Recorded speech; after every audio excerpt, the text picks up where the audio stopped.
Okay, getting going.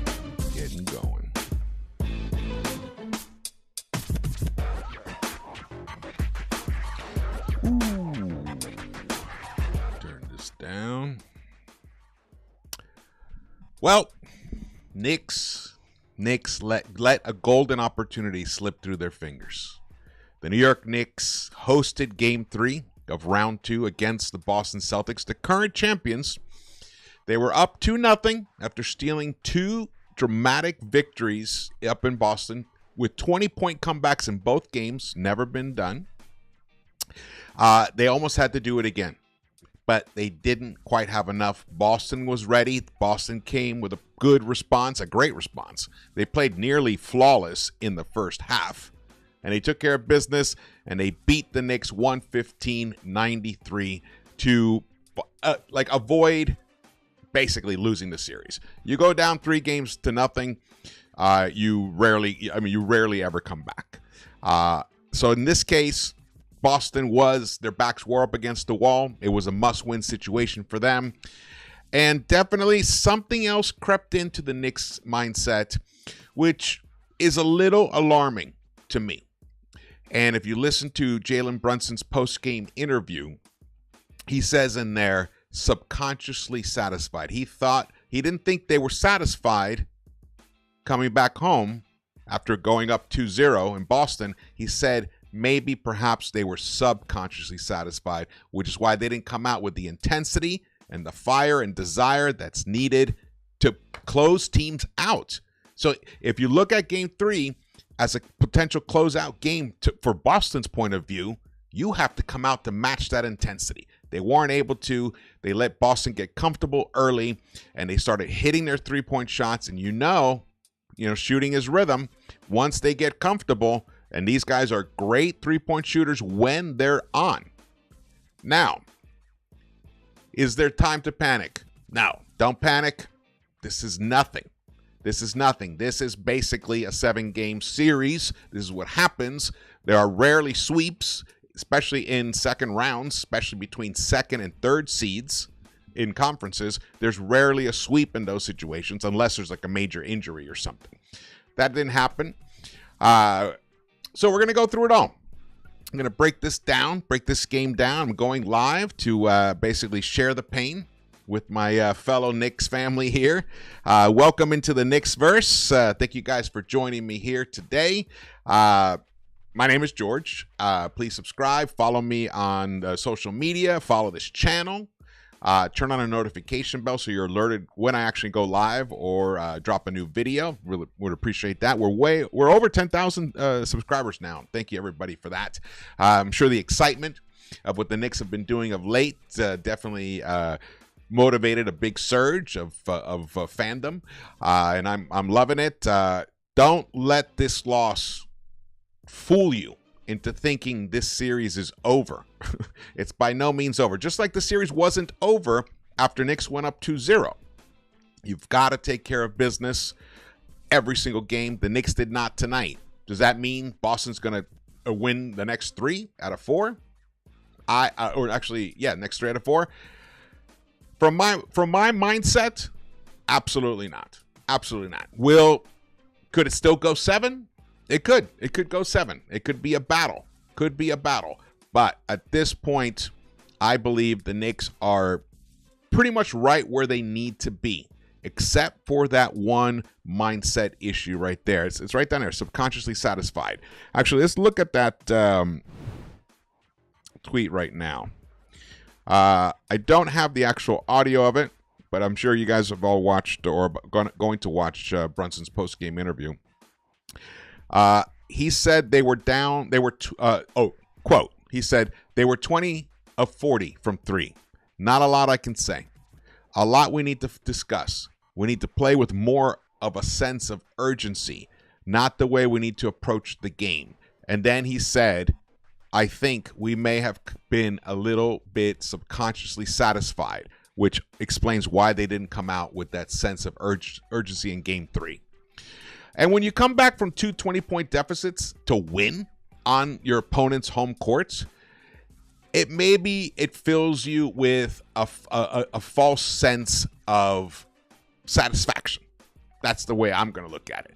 Of maybe, we've achieved something.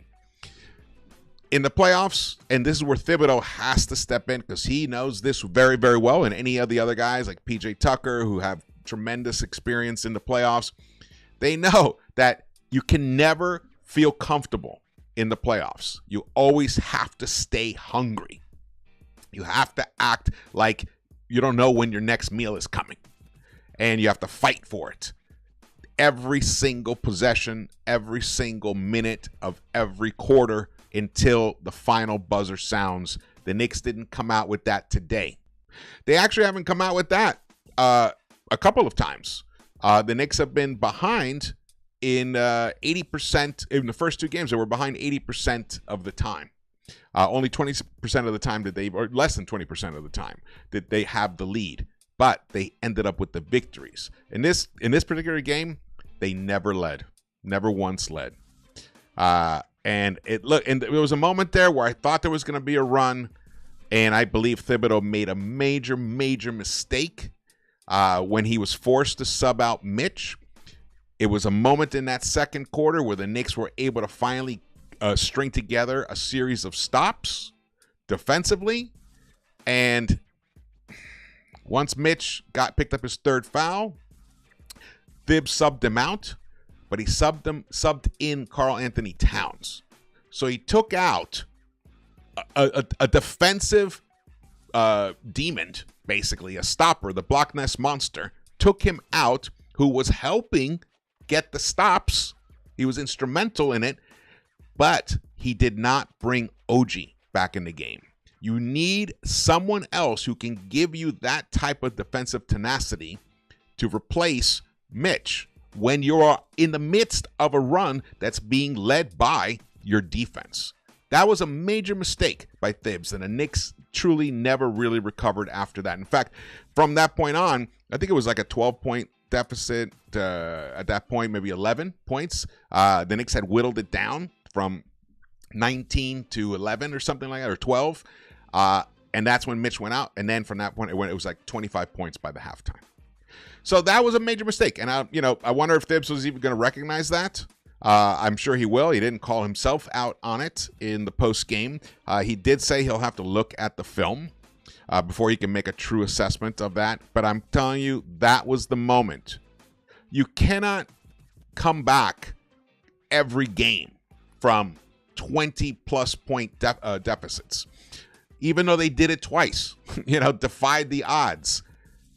At some point, it's kind of crazy to think you can just continually do it against a championship team who are fighting for their lives. So I think that was the key moment. It's a game of swings, and once the pendulum swung back in Boston's way, they caught it and never let it go back in Knicks' direction. And so shout out to Boston. Shout out to Mazzulla. He's stuck with his process. The 3-point barrage, he's stuck with that. Though, they shot 40, which is a lot. Definitely a lot. But it's still 8 less than what they averaged in the regular season. It's not the 60 they had in game 1. And the thing is, the Knicks, I did notice a few things. The Celtics were taking their threes, even though they did get some wide open ones in this game. They got a few wide open ones, but they made several ones that were contested as well, because by that point they were comfortable. The one thing they did was they took their threes in general, like White and Tatum, not Brown, because he has to always crowd the 3-point line, but Tatum, White, and I think even Pritchard, they stepped back a half step, maybe even a full step than they were normally in the first 2 games. They gave themselves a little extra space when they curled around off a screen or when they pulled up, so that the defender who's backpedaling has more distance to cover to try and close. So they made good adjustments. Now it's time for the Knicks to counter those adjustments. They didn't have it. They didn't have it in this game to make the adjustments at the time. If, for example, Thibs had subbed OG in, or even Hawk Porty, I don't care. Huck Bordy got some time today. I'll talk about that, the bench players. I think that was a positive at the end in garbage time, but I'll talk about that later. Bring someone in that gives you some solid defense. Some solid to, to B plus, maybe even A plus defense like OG can. OG had a terrible game offensively. We know that. But maybe, if he's in there at that time during the run, that motivates, it sparks his offense. One thing we did here I think it was Thibs or Hart said it, or maybe it was Brunson himself. They said they let their inability to make threes, they didn't say threes, but make buckets, they let their offense deflate what they were doing on the defensive end. You're going to lose when you do that. You cannot do that, especially in the playoffs. This is the NBA. Did the refs make the life harder on them? I think they did. I think it was a poorly called game. Karl-Anthony Towns was constantly mauled. I'll get into that later. It was very frustrating. Very frustrating. Shout out to Lex, the Destroyer. Thanks so much, man. Best mod around. Double D, what's up? I'll look at these in a little bit. Alejo, Corinos, what's up? Let's see, Alan, Abital, we got a good crowd here. Sandman, big task. What's up? 2 of 25 from the three-point line. Nasty. That's the other thing. We didn't shoot enough threes because we weren't making them, man. We just weren't making them. Let's see. Let's move on here.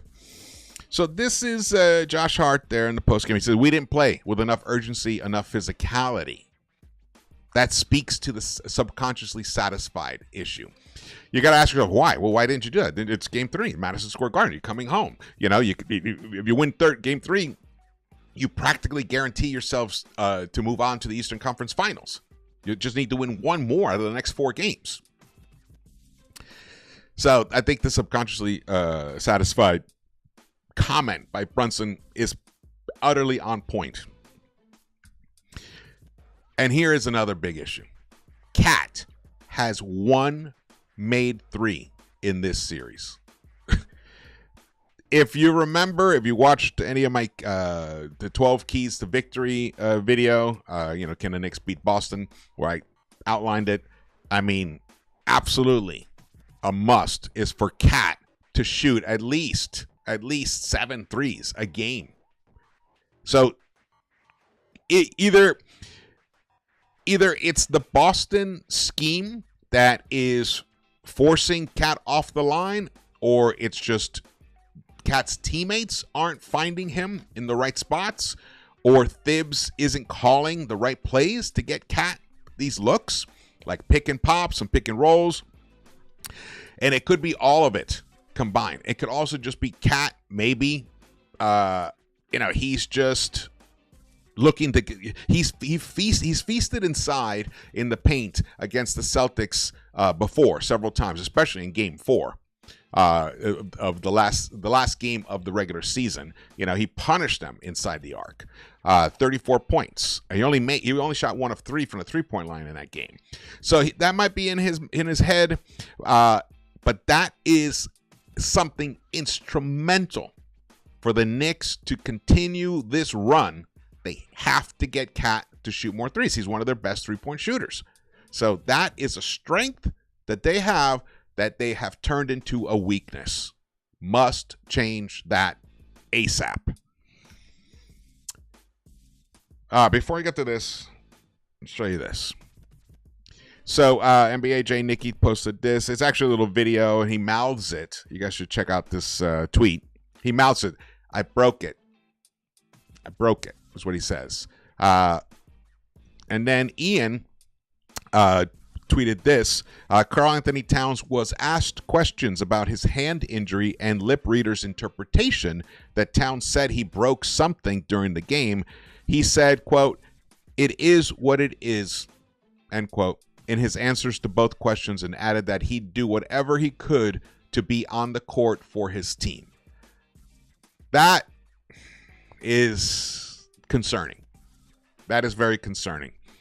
We need, fortunately, it's not his shooting hand, but, you need that left mitt to dribble, to push off, to rebound, to defend. So that is a bad sign.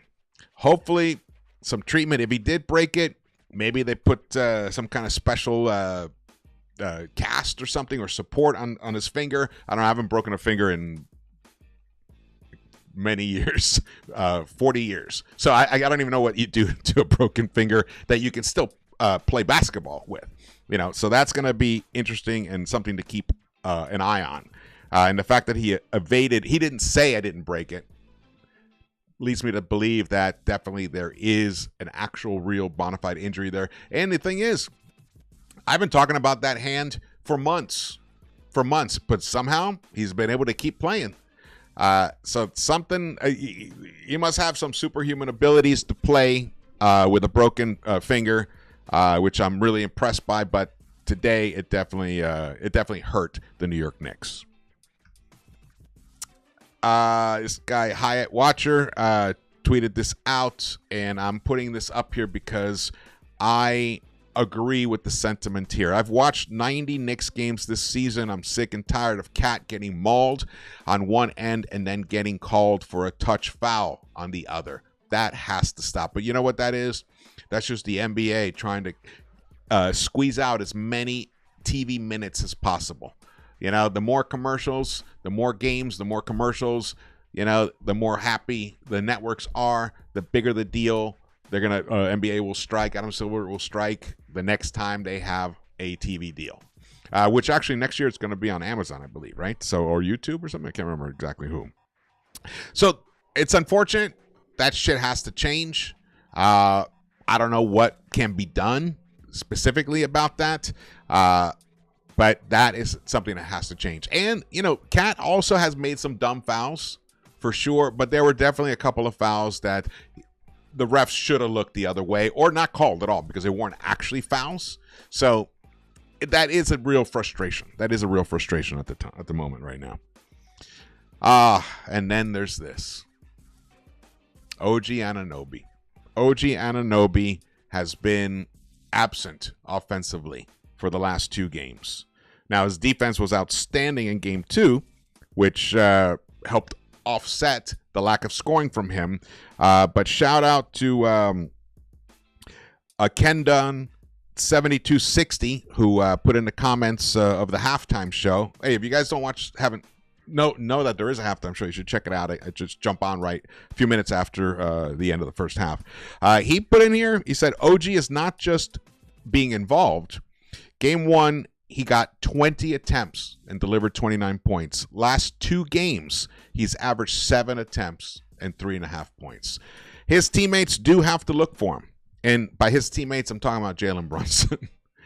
I'm going to talk specifically about Brunson in a little while because I think actually, even though, OG had his issues, McCall couldn't make a bucket for once again, long stretches of time. Even though all of that was happening, I still believe that Jalen Brunson should have the ability to find looks for his teammates, create opportunities for his teammates, not just create for himself. I saw a lot of that today, and that, again, alarming. But everything I'm talking about, except for injuries type stuff, everything I'm discussing, all very correctable. Very correctable. And that's why I felt the Knicks had a chance in this series, especially when you look at the video of why Knicks can beat Boston. I outlined 12 areas that if they do these in accordance with what they had done throughout the season, it wasn't like I wasn't asking them to do anything miraculous. Like, I wasn't saying, oh, well, if Mitch Robinson hits a couple of threes, the Knicks can win. No, everything was within their abilities, things they had achieved all year long at times. If they could string them together. And then in the review video of the first 2 games, I lined them up against that 12 areas of victory. The Knicks achieved 9 of them. And a couple of ones, the 3 that they didn't, there were areas where they kind of did achieve partly. So in this game, though, all of it faltered. Sandman, thank you so much for the super chat. Sandman asks, Uncle George, do you think if Knicks lose this series being up 2-0, Leon will fire Tom Crapido? I'm going to drink. And then I'm going to answer. Absolutely. Absolutely. Absolutely. If it's not because of injuries, like, for example, let's say Cat can't play on Monday, then we lose that. Then whatever, Brunson can't play, game 6 or something. Then, he might get a stay of execution. But anything short of that, and they lose this, it might be curtains for Tom Thibodeau, or whatever. He'll get promoted. So yes, my answer to that is yes. But I don't want to focus on that because I'm not on that plane that everyone else is on that's going to Cancun already. I'm not. I believe that this team will look themselves in the mirror and clearly see what they need to do. And I believe Monday the Knicks will come out and they might be the team that bombs and blows the Boston Celtics away on their home court. Don't be surprised if that happens. Don't be surprised at all.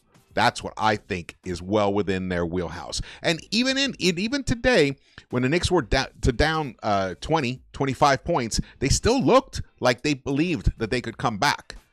But again, fouls, missed shots, but they didn't and they didn't have the intensity. They weren't rotating over. They weren't closing out strong enough on the three-point shooters. They let Celtics get too comfortable for too long of stretches of time. And they let them get a lot of second chance opportunities. All of that easily correctable. And I believe the New York Knicks still have one of those dynamite offensive blowouts in their arsenal that could materialize in Game 4 on the Garden floor. I would love for that to happen. All right. Let's see. Okay, I'm going to keep moving. You guys, if I don't see something, remind me later. Let's go to the stats. Let's go to the big stats here. Okay. So the first thing I want you to look at right here is this. Boston Celtics are 1-2. If any of us were asked if the Knicks are up 2-1 after Game 3, would you be surprised? I think most of us would have said yes. Me personally not, but I think most people would have said yes. Most people would have been excited, would have been ecstatic. They would have said, "I'll take it." They say, "Would you take 2-1?" Yes, absolutely. So stay in that mindset, and that's what the players are going to have to stay in that mindset that they are the ones who are in control right now. However, they have to act like the hunters. They have to act like the hunters, like they are the ones who need to deliver the kill. I hate to use that kind of metaphors, but that's the kind of hunger that you need to have, especially when you're trying to defeat the reigning champion. Just have to play that way. So let's look at this. You can see the Boston Celtics, they just shot the lights out from three-pointers, 20 of 40, 50%, and they hit 15 of 17 free throws. That's 88% for them. They shot 48% overall, and they did their work on the defensive glass. They got 30 rebounds. They got 42 rebounds overall. The Knicks finished with 40. The Knicks finished with 43 rebounds, and 17 offensive rebounds. Which, unfortunately, in this game, those offensive rebounds didn't turn into enough makes like we had seen in the previous two games, especially when they were making those runs. A lot of that was getting some key offensive rebounding buckets. Like Towns hit the big tip in late in that fourth quarter and in the overtime in Game 1. Those are crucial. They didn't happen for the Knicks this time around. And one thing that did happen for Boston that wasn't happening in the previous games was their bench. Peyton Pritchard just went off. He just exploded. He could not miss. He was 5 of 10 from the three-point line, 8 of 16 overall. He delivered 23 points. He was the leading scorer for the Boston Celtics. Now, I'm going to talk about this. Now, you can see the box score here with the Knicks and stuff. Here's why I feel comfortable right now. The Celtics haven't been a great three-point shooting team for quite a while. In fact, I'm going to see if I can pull up the numbers here while we're talking. I should have had this up before. Okay, here we go. Here we go. I do have it. If you go back to March 8th. Okay, so March, they start off blazing hot. They shoot, can you see this? Yeah, you guys can see it. It's at the top there. They shoot 41% from three. Then against Denver. And then they shoot almost 43% against Portland. And these are all at home in Boston. Then they shoot against the Sixers basically 40% on 48 attempts. So they were blazing hot. Then they face the Lakers, drops down to 34%. Then a Jazz 34%, OKC 31.7%. So these are not good numbers. They have a decent game against Miami, 38%. They lost the OKC game, by the way. So this is during a great run that they had. They only lost one game in the month of March. Only one game in the month of March. But they played a lot of teams that, Portland, they definitely an up-and-coming team, but, Celtics can beat them, even if they're not shooting it, but they did shoot great. The Sixers, problem. They're having major problems. Utah's having major problems. And then, the Nets, they played the Nets back-to-back. Terrible. But look, they shot 33% against the Nets at home. And then in Brooklyn, they shot 42% against the Nets. Other than this 380 here, they went through 7 games. 7-game stretch where 6 games were poor shooting three-point games for them. Then they had a nice bump. They played Portland again, which obviously Portland defense isn't quite there. They shot even better against Portland in the second game that they faced them in March, 46%. But then look, 38%, 42%, 33%. Okay, against Spurs, 32%. Against Miami, about 28%. They shoot against Orlando, 17.5%. So when you look at the final 8 games here, let's start with Lakers to the end. This is just the regular season. You can see here, they shot 35.8% in the final 19 games of the season. 35.8%. That's not great. That's not great. And then you look over here, they definitely, and they're shooting 32%, almost 33% for the playoffs. Against the Knicks, they're shooting, well, now it's going to go up because, let me see, do they have those stats? They don't have this yet here. So they have, of late, in the final 26 games, in the most recent 26 games, they have mostly had poor to sub-average three-point shooting games, mixed in with some great three-point shooting games. Some nice pops. So 43% in game 1 against Orlando. But that's it. The next, then the final game against Orlando was 54%. But they had 3 games there where they shot, about 31%. And then over here, you can see that. So what people who think this series is over in terms of the Celtics having now the upper hand, what they think is that the Celtics are going to keep shooting the 3 like they've been shooting it.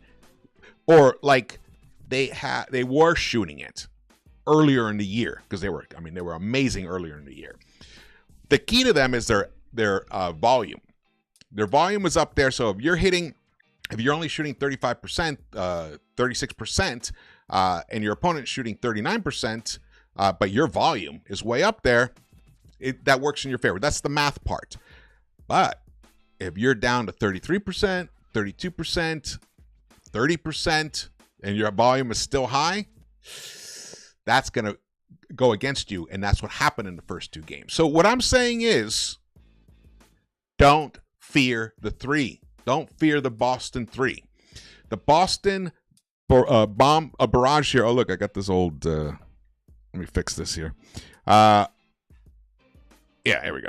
The Boston Bombers, they're not going to string necessarily 3-4 games in a row like that. They are going to have other poor three-point shooting games, and also the Knicks are going to do their part in not letting Boston get off to a comfortable, to become comfortable in the beginning of these games.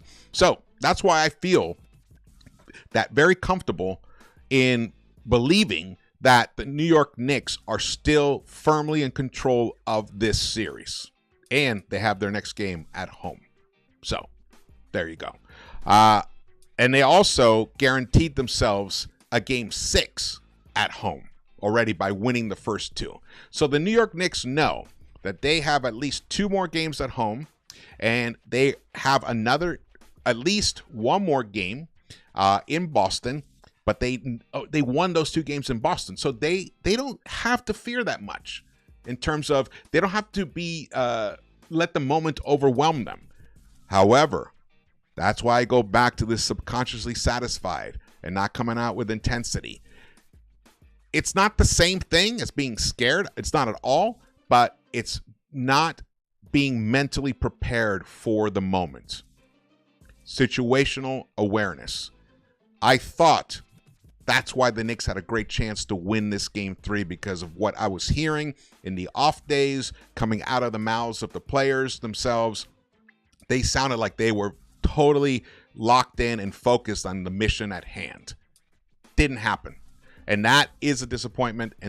But that did also happen to coincide with a blazingly hot three-point shooting team from Boston that Boston had. So if Boston shoots 25% in this game, do the Knicks pull off another comeback? You know, the way the Knicks were playing and shooting and everything, I think Boston would have still figured out how to win this game. That's how cold the Knicks were. The Knicks shot in, let's see, what did we shoot? Yeah, the Knicks shot 46% in the game 1 from the 3. Then they shot 29% in game 2, but still pulled that one out. But, 29% is better than 25%. So, but, the Knicks need to make their buckets. They need to get their offense going along with to match their defense as well. All right, let me get back to this. Okay. Actually, let me take a moment to shout out the chat. Thank you guys for joining me here. This is Into the Knicks-Verse. This is your first time here, or you've been here before but haven't subscribed yet. Please subscribe. Hit that subscribe button. Turn on the notification bell. Hit the thumbs up. Share the video. Definitely would appreciate that. And drop your comments. If you're watching this later on, I try to read all the comments. They definitely help me tremendously, and I will review all of the chat here. Definitely will help me tremendously. Let's see if I've seen anything. Anthony Cooper asked George, since Shamet ended the season on a high percentage of made threes, why wouldn't Thibs use him to help the Knicks get a spark from the bench? Great question. Oh, great question, which leads to the next topic that I want to discuss, which was what happened in garbage time tonight. We all know, as Knicks fans, that Thibs has a problem clearing the bench in blowouts. Whether Knicks are the ones blowing the team out, or whether the Knicks are getting blown out, he just hates it. He's just emotionally scarred by Tracy McGrady. So, with that said, when he finally did turn to the bench, with about 3 minutes left, 3:06 is when 3:06 is when DeLon Wright, Landry Shamet checked into the game. Precious had already, I think Precious checked in, and so did Payne. So all of them checked in at the same time. And then Hawkporty, he left them out with Cat for a little while, and then Hawkporty checked in for Cat. The Knicks starters and Deuce and Mitch had to sit on that bench for like about 4 minutes at the end of this game and they had to soak in the atmosphere at the Garden, the disappointment of the home crowd there. And I think that is going to be very valuable for helping to sharpen the focus that is required to come out in Game 4 and take that victory. They had to sit there on the bench and stew and look up at the scoreboard and see that they got their asses kicked. They lost by 22, but they were down 30 at some point. That I think can be beneficial, can be very beneficial. And then the intern positive of that is letting Shamet have a few minutes there, and even DeLon Wright have a few minutes. Get their feet wet a little bit in the postseason. That's very smart. It wasn't smart in terms of Thibs because he was forced to do it. I think it was even Rick Brunson who went and motivated Thibs to do that, which that's a positive sign as well. We have been complaining for a while that we missed Johnny Bryant's voice and how he would remind Thibs of certain things and point certain things out. So it was nice to see Rick Brunson doing that here today. I think that this also might loosen Thibs up in terms of his matchups. He did a great job in Game 2 in terms of his matchups. He didn't do so great in Game 3. I think definitely this is a game where a Landry Shamet could have been beneficial early on in this game, in that second quarter, or late first quarter. Come in, hit some threes, create something. He's been great off the dribble and finishing at the rim towards the final 10, 15 games of the regular season.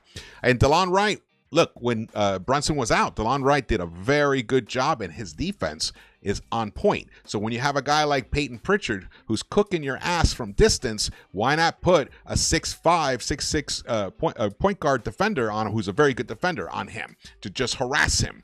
So these are the adjustments that the Knicks can make, that Thibs can make for sure. And that's why I think those 4 minutes at the end could become valuable as the series rolls on.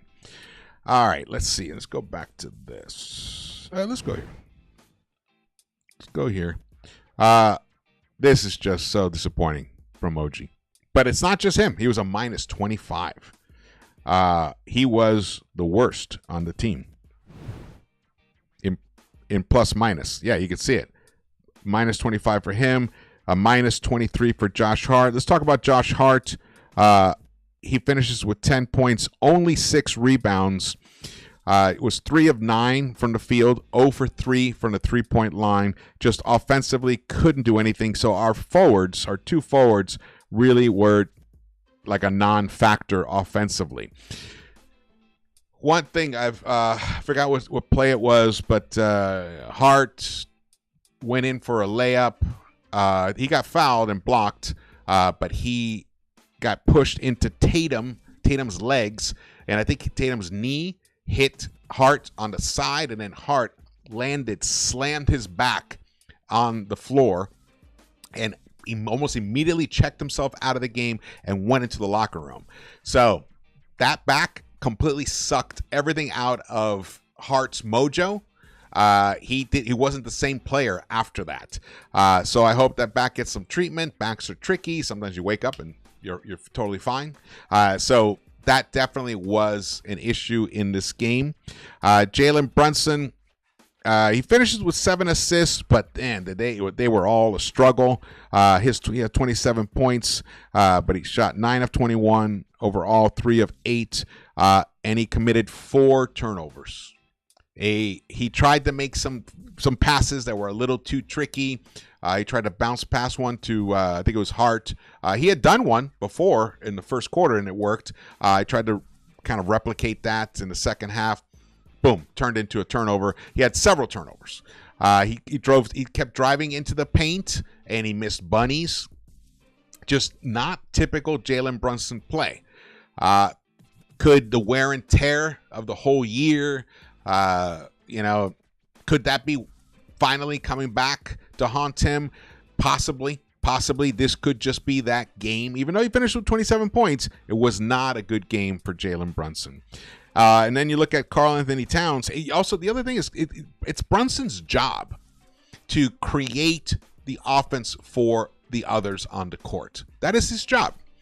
Use the gravity that he creates, the double teams, even triple teaming that he creates, and find the open guy.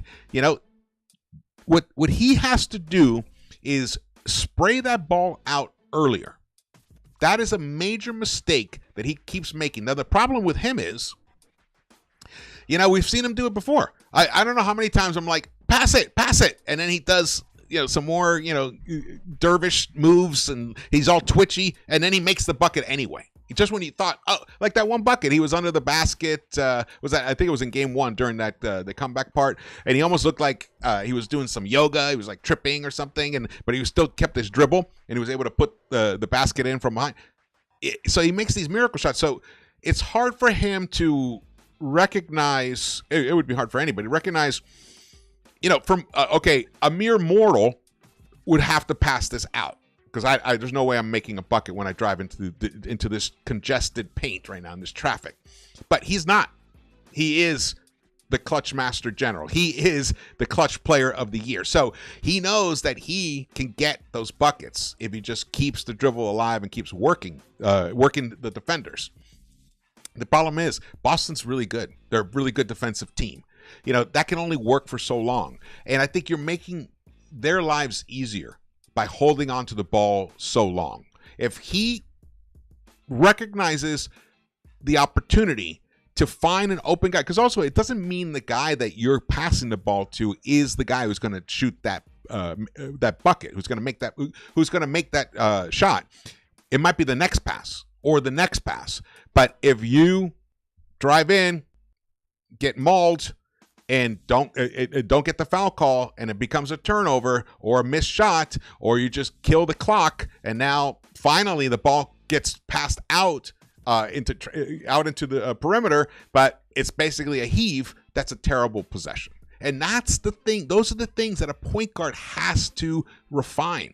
He has to refine those things. He's just an amazing scorer, amazing player, but those point guard duties he needs to work harder on, and I think that should be his entire focus for the next 47 hours. The next 47 hours. That should be the focus for Mr. Jalen Brunson. All right, well, we got Taka in the house. What's up, man? Cardiac Knicks. When Horford and Pritchard way outplay Cat and JB, we have no shot. It's true. That is true. That is very depressing. They did. Look at that. Pritchard, 23 points. Horford, 15 points. 3 of 4 from the three-point line. 6 of 9 overall. 9 rebounds for him. Man, Cat's rebounding was tremendous. Tremendous rebounding, especially when you consider that he had that busted hand, that busted finger. He finished 10 of 11 from the free throw line. So the Knicks, but he missed his first free throw. So he made the final 10. Mitch Robinson, 4 of 12. The free throw shooting with him. That's a problem. That is a big problem. The only way to overcome that is Mitch just has to hit his buckets, or you can't play him. But we know the impact that he has. In fact, just look at him. He played about 19 minutes. He was only a -3. And Deuce played 19 and a half minutes, and he was only a -1. So they took care of their end of their duties right there. But, Thibs just didn't go deeper into the bench. Campaign, those minutes are, half of those minutes are garbage time minutes for Campaign. Precious did see a few minutes in this game earlier on because of foul troubles. And look at him, he was a -2. So the bench, even though, they weren't plus minutes, they're much closer to sticking close to the Celtics and giving you a chance to win. Where you look at the plus minus of the starters, it's just truly looks like a crime scene. Looks like a total crime scene right there. All right, let's get back to this here. Stanley Mann, what's up? Thibs is too set in his ways to make changes, run offense through OG and Bridges, play Brunson off ball, and have Bridges bring the ball up the court, start Mitch for rebounding and defense. I did see there were times where Bridges was bringing the ball up, but Bridges was so ineffectual. Have we even talked about Bridges yet? Let's see. He was Bridges in. Let's see where Bridges was. Bridges in the first quarter. Let's go back to this here. All right, in the first quarter, he made a couple buckets. He was 2 of 4. 4 points, minus 12. In the second quarter, what was he? He played the entire second quarter, 0 points for Mikal Bridges. I mean, come on, bro. 0 points. You have 4 points in the first half? That's just crazy. How do you expect your team to win if that's what you're contributing? In the third quarter, he did finally string a few buckets together. It was 3 of 4, finished with 6 points. The Knicks, that was their best quarter, I believe. They ended up still losing that quarter by a point, 25-24. But they looked like, okay, that's the moment they might have a chance to make a run. But now, once you're down 25 and then you give up, you're down 26 going into the fourth quarter, that's a tall order to do repeatedly. Let's see what is something. So Mitch Robinson, let's talk about Mitch's free throws. So you look, he ended up 50% in the third quarter. Let's see how he ended up in the second half total. Second half, Mitch was 3. He didn't take any free throws in the fourth quarter. So he was 3 of 6. So he was 0 for 6 in the first. No, 1 for 6. 1 for 6 in the first half. He's just got to practice it, man. He's got to hit at least 1 of 2. That's the only. He can't. Mitch. If you're listening to this, the key to free throw shooting is just purely just repetition and confidence. Just when you step up there, visualize the ball going through the hoop. Don't visualize it not going through the hoop. That's how you can psych yourself out. Just visualize it going through the hoop. Just follow the mechanics. Add a little bit more arc and a slight more touch, and you can hit the you were shooting 60+% as a rookie from the free throw line. So I know you have it in you. Even Mark Berman, who was on the putback, he was saying he thinks it's really mental mostly for Mitch. Yeah, his mechanics aren't great, but they're good enough to hit at least 50%. If you hit 50%. And you're on the court while you're helping the team string together 4 or 5 stops in a row. That's why that's why they want you off the court. So you just got to make them pay for trying to get you off the court. And then Thibs has to figure out how to orchestrate subbing him in and out. And I did think I saw Mitch lose some gas in was it the second? I can't remember where there was a period there where he had played extensive minutes and he definitely looked pretty gassed at one point. It's gonna happen. That's gonna happen. He's still technically working himself back into game shape. We go, Felicia Lee. What's up? He needs to try the Rick Barry. He could. Why not? I would go for it. Why not? I mean, if it can help your team win. Definitely. The Knicks, look at this. In the second half, they shot 23%. Wow, atrocious. They shot 40% overall. They just could not generate any quality offense for this entire game, basically. But definitely in the second quarter did not help at all. Let's go back to this here. But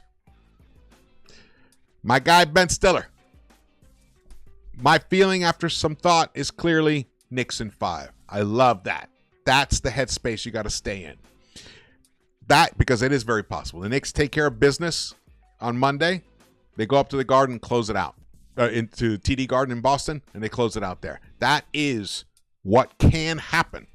Absolutely can happen. It's well within their ability. They proved it. They've already proven it to the world that they can do that. And I believe it. I believe it. Even if it's Knicks in 6, it's just take care of business, get to the next round. Defeat your opponent. Don't give them any hope. Today, unfortunately, the Celtics do have some hope that they can come back and pull it off. I'm sure they feel incredibly confident, which is why if they had lost this game, for sure the series is over. And they knew that, which is why they were playing like this was a must-win game for them, which technically it was, because their hearts, their morale, their confidence all would have been shattered if they had gone down 3-0 after blowing, and it would have meant blowing. Well, let's say this game went a totally different way. The Knicks just won it. But after blowing the first 2 games at home, would have totally demoralized them. So they regained some confidence. They have some renewed life. From their point of view, they're only down 2-1, and they still have 2 more games at home to play. So they're feeling better.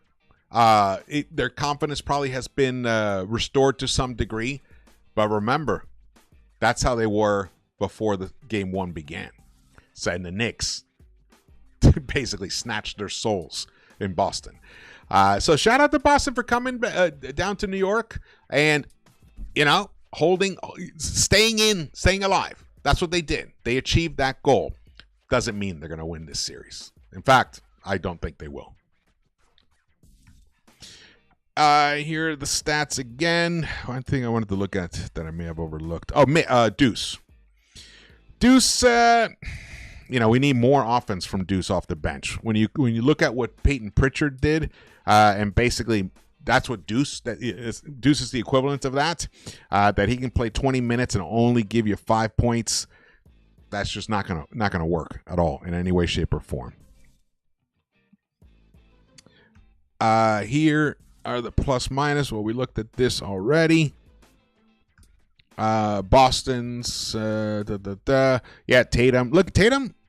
Yeah, I mean, all this talk about Tatum. 22 points, 8 of 20.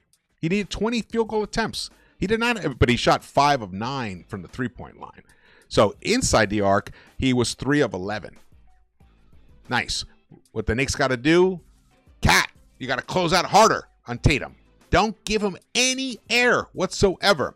That's the mistake the Knicks did this game, as opposed to the previous 2 games. There's been a lot of talk, and let me tell you, it's complete misinformation that the Celtics were missing wide open threes. They were not. They were not wide open. I watched every single 3 in that second half of game 1, because that's when the whole narrative began, because they missed, they put up 60, they missed 45 threes. No, maybe 3, 4, maybe 5 of those 37 3-point attempts in that second half plus overtime, maybe they were open, and maybe 3 of those were wide open. The rest were contested. That's why they were missing them. Tonight, not enough were contested.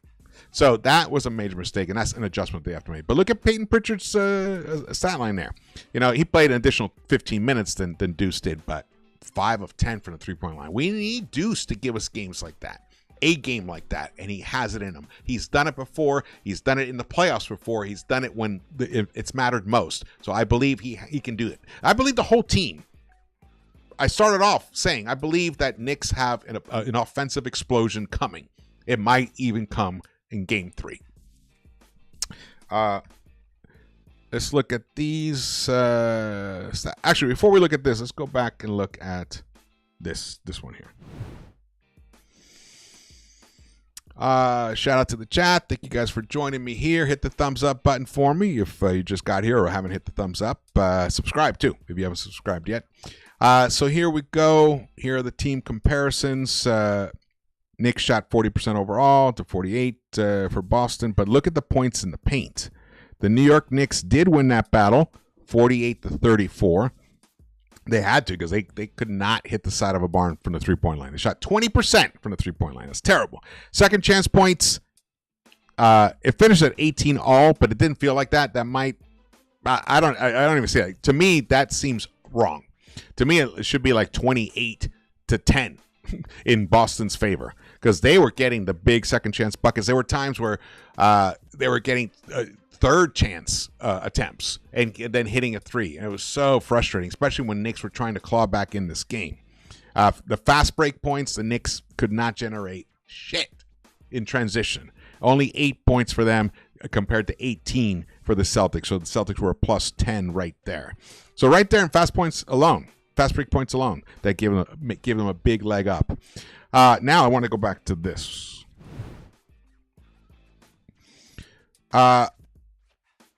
This here, the assists. Knicks with only 16 assists. Now they're not in a game when there's only 40% shooting. You're not going to have many assists, but that's also indicative of the style of play that was predominant in this game.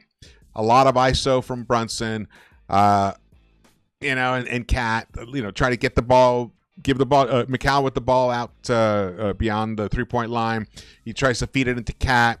Cat bounces, dribbles, tries to turn to get into the body of this defender to go to the hoop. It misses, or he gets to the free throw line, which is great, but he misses.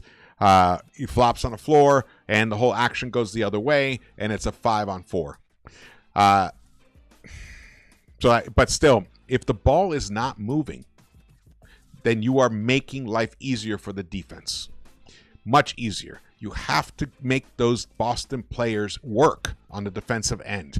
And if you are just dribbling, and one dribble handoff, and then a screen, and you ignore the pick, the guy who set the pick, and you just always keep going to the hoop, you're not going to have any assists. And also, you're not going to create any good looks for your teammates because the defense knows what's happening. They know. You're not keeping them guessing. The more you pass that ball, the more you swing that ball around, the better the offense is going to be. And the ball might land in the hands of a guy in his rhythm. He lets it fly, boom, you got a bucket. Keep that ball swinging. That's one thing the Knicks definitely failed on today. You can see the largest lead was 31 points for the Boston Celtics. That is brutal. In fact, you want to see more brutal? Look at this Green Mountain range right here. Jesus. Knicks, halfway through the first quarter, they were pretty much down by 10 already. And then they finished down by 16. And there's that little moment right there. See that little dip down just a few minutes into the second quarter? It ticked down to, I think it was, a 13-point lead. Deficit, should I say, from the Knicks' point of view. It had gone as high as 18, and they whittled it down to 13. And that was the time when Mitch had to leave the game. And Thibs subbed him out for Cat. And then the Celtics were pretty much able to maintain a comfortable lead through most of that second quarter. And then they closed the half very strong and then Pritchard hits a humongous buzzer beater bucket to put the lead up to 25 by the end of that half, by the end of the second quarter. That was pretty much all they wrote. All she wrote, should we say. All she wrote. So, this is why it was a must-win. Now, there's something off in the numbers here. I don't know which one, but someone pointed it out, and I appreciate that. This should total up to 35 playoff series, but it actually totals up to 36. So one of the numbers is off, but I doubt it's anything that really changes the whole complexion of it. If you lose the first two games at home in a playoff series, how often do you win? Only 5 out of 35 times has a team come back and won. Only 5 out of 35 times. If you win game 3, 5 out of 15 times do you win. So you have a 33% chance. So now the Celtics have a 33% chance of winning the series. They went from I can't do that math right now. Well, let's say, what was that, like a 8% chance? They went from a 6% chance. Yeah, 6% chance of winning the series before this game. Now they're up to a 33% chance. So they improved their chances dramatically. And if they win game 4, then they have the momentum because they're coming back home. They know they have 2 of the next 3 games at home. And they they win 5 out of 8 times. So they win the majority of the time. So that's why Game 4 is now a must-win for the New York Knicks, and they have to treat it that way. Then, if you lose Game 3, if you win Game 3 and lose Game 4, 0 for 7. 0 for 7. It just has never happened. So that's why Game 4 is crucial. That is the true must-win game for both teams. For both teams, Game 4 is the true must-win game. All right. Wow. Oh, it's been an hour. Okay. I think we're going to sign off pretty soon. You guys have been a great, robust chat. I've been loving everything that I've been seeing. Definitely going to review it again. Oh, we got George Bryce in the house. Zach in LA. What's up? Yeah, plain and simple. The Knicks were terrible tonight overall. They were lackluster as it gets. Yep. You know what? Let me go back to this for anyone who's joining now that didn't see it earlier, because basically this is what it was all about. Subconsciously satisfied. Subconsciously satisfied. Actually, the actual quote of that moment is this. He said, I don't think we came with the mindset of being satisfied, but I think it was just subconsciously satisfied being up 2-0, just not the way we need to approach the game. There it is. There it is. You guys should definitely watch his postgame. Definitely watch that. That's correctable. Very easily correctable. And I believe that these guys can do it. Okay. Well, thank you so much for watching this. Does it suck? Yes, it sucks. It sucks that Knicks lost, because now they put themselves in a must-win situation for Game 4. Not that they still can't not win the series if they even lose Game 4, because of what they were able to achieve in Boston before. However, they need to perceive it as if it is a total must-win based upon the odds that I showed you there. So, yeah, it totally sucks that we lost this game. There's no doubt about it, especially the way we lost it. But you know what? In some ways,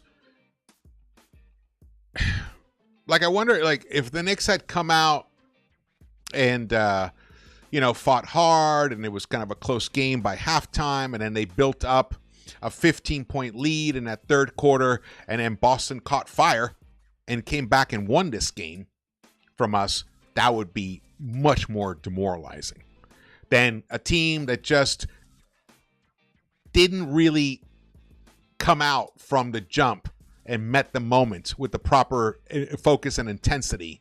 Because that's something that they can definitely make an adjustment on. In the other respect, that means the team weathered the storm and then took this game from you. Now, Knicks just gave the game away early on. They were down by 15 immediately, down by 16 by the end of the first quarter. So in that way, that was more emblematic of what happened in games 1 and 2, where they were down 20 points but were able to come back. So it's a matter of mental fortitude at this moment. And yeah, of course, the body does matter. Maybe some of these guys are a little more banged up than we realize. We know Josh Hart definitely is. We know Cat definitely is. He said the broken finger thing. He didn't. I mean, he mouthed it. So, those are issues that they have to deal with. But Boston's got their issues on their end too. So, Knicks must come out on Monday. Absolute must win. I believe completely that they're going to come out with the proper mindset. They're not going to be subconsciously satisfied. In fact, they're going to be consciously pissed, consciously hungry. They have to come out with that killer mentality. Their backs are against the wall. It's win or die. That's basically the attitude that these guys are going to have to come out with, and I believe they are going to, which is why I believe we're going to win Game 4. All right, thank you so much for watching this and joining me here live. Really appreciate that. If you're watching this on the replay or later on. Just drop your comments. Definitely appreciate the comments tremendously. Hit the thumbs up button for me and share the video. Definitely appreciate that. And if you are watching and haven't subscribed yet, please do so. Subscribe and follow me on social media. I would appreciate that tremendously. It's a big bummer. We lost this game, but I cannot wait for Game 4. This is going to be a great series. All right, I will see you around the Knicks-Verse. Let's go. Gonna win Game 4.